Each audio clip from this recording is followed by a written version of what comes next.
শীত শেষ হয়ে এলেও কোনোভাবেই যেন কমছে না শীতের সবজির দাম। এদিকে যত দিন যাচ্ছে বাজারে ততই শীতকালীন সবজির সরবরাহ বাড়ছে। তবে সরবরাহ বাড়লেও কোনো সবজিরই দাম না কমায় বিপাকে পড়েছেন ক্রেতারা। বিক্রেতাদের অভিযোগ, বেশি দামে কিনতে হচ্ছে এসব পণ্য। এদিকে ক্রেতারা বলছেন, নতুন সবজি বাজারে সয়লাভ হলেও কিনতে হচ্ছে বেশি দামে। খাদিজা দীপার প্রতিবেদন, ছবি তুলেছেন রিয়াদুর রহমান পিঞ্জু।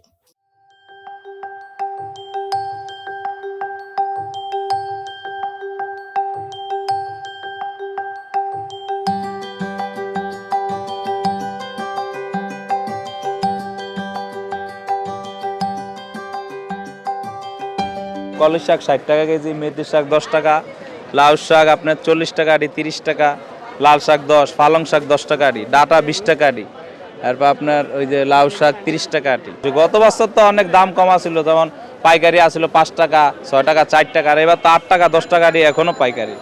এবার মাল কম, ঠিক আছে। গত সপ্তাহ সমানই। আর ধরুন গত বছর বা অন্যান্য সময় শীতের যে সবজির যে দাম থাকে, এই বছর এই দামের মধ্যে পার্থক্য কেমন? একটু বেশি এই বছর। এই গাছের বছর তো টমেটো 15 টাকা কেজি ছিল, এই বছর 15 টাকা হয় না।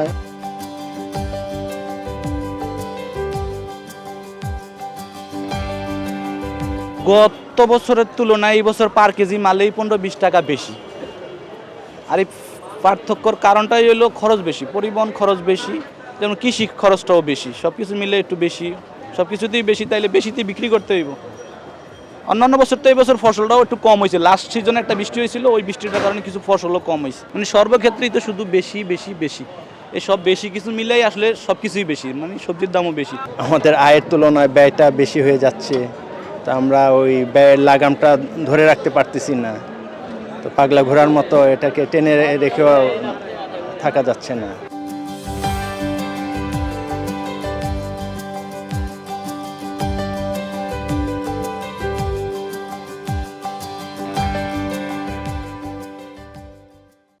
সংবাদ, ফিচার ও অনুষ্ঠানের জন্য ভিজিট করুন সংবাদ প্রকাশের ওয়েবসাইট এবং যুক্ত থাকুন ফেসবুক পেজ ও ইউটিউব চ্যানেলের সঙ্গে।